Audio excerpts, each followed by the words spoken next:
No, because I still don't understand the difference between perception and perspective here. Yeah, I'll break it down now. Okay, yeah. So perception is so limited. You live in this small world, right? It's only what you see, what you hear. You're kind of, that context is so limited. But as you zoom out, I kind of free myself and give myself peace, because anytime I'm just thinking about me and the I, I've always just experienced, like, obviously there's times where I just fuck with myself. Like, I'm like, yo, I'm doing great things, small wins, small victories, and I just feel better. But there's times if I'm not doing anything and I'm just thinking about myself, a lot of negative thoughts just come about.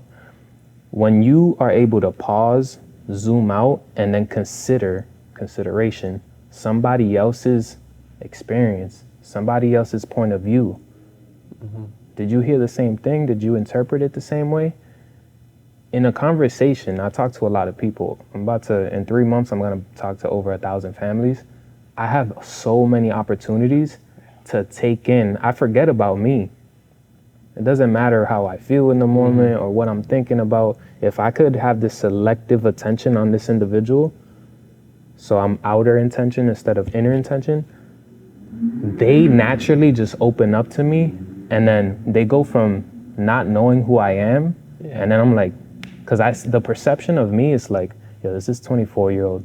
Do I trust that he's competent? Do I trust that he knows what he's doing? He looks mad young. You know what I mean? But then after they spend like it could be 50 seconds, because how I greet them changes the whole interaction with warmth, with like, bro, I've known you from somewhere else and I don't even know them. You know what I'm saying? Yeah. But isn't it just a great feeling when someone sees you and they just light up? No, you know what I mean? I do know exactly. You could do that consciously. You don't have to have a dope relationship prior. You could just go and intentionally light someone's day. Sometimes what you project is what you get reflected. Correct. And if you put forth warmth and kindness, sometimes that breaks down the barrier for people to return it, right? We're reciprocal animals, right? We work on give and take.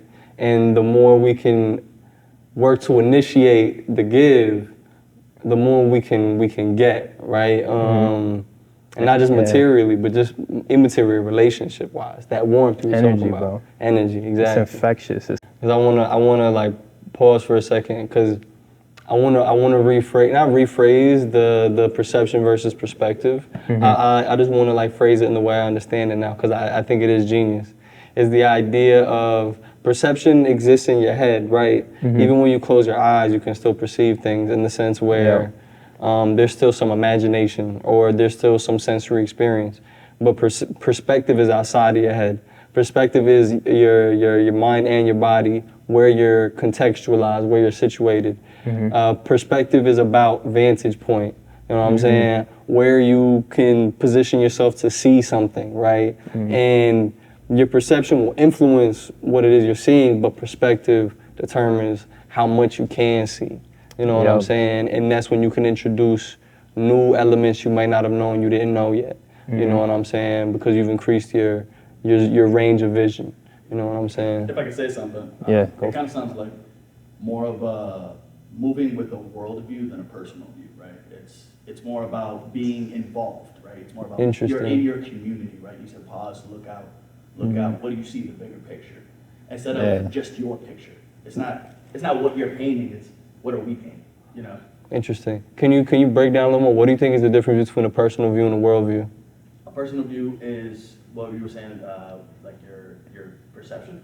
It's your personal. It's what your 5 senses have taught you. Versus what has everybody been taught? Like, we all have different taste buds. You see colors the same. I'm colorblind. You know what I'm saying?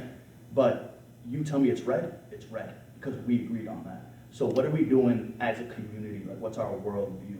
I think I understand what you mean. Also, are you colorblind? Yeah, actually. That's kind of funny. I've known you for years. I didn't know that. I like that. It pisses off, you know?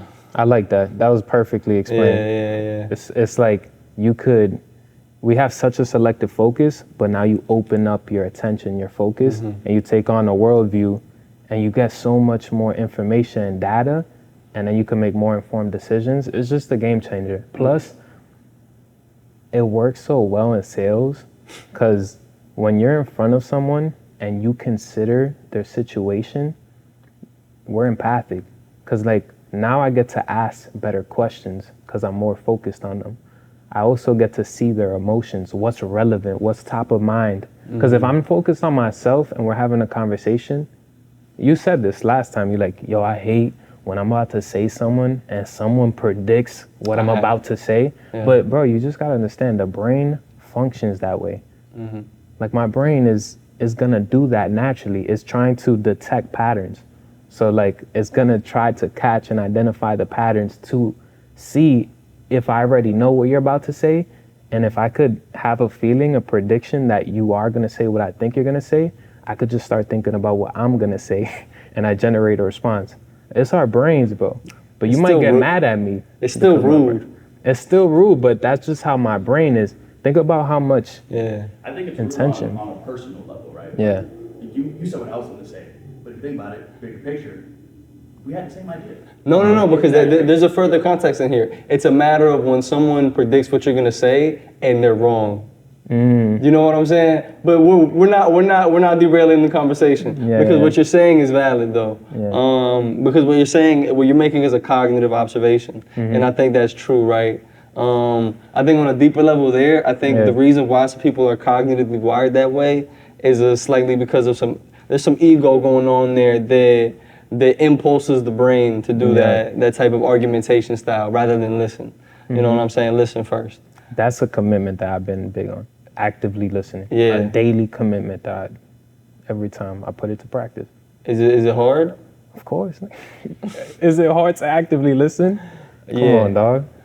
If you're trying to pay for Daniel to go back to school, like and subscribe. Help the youth. Yes, I'm the youth.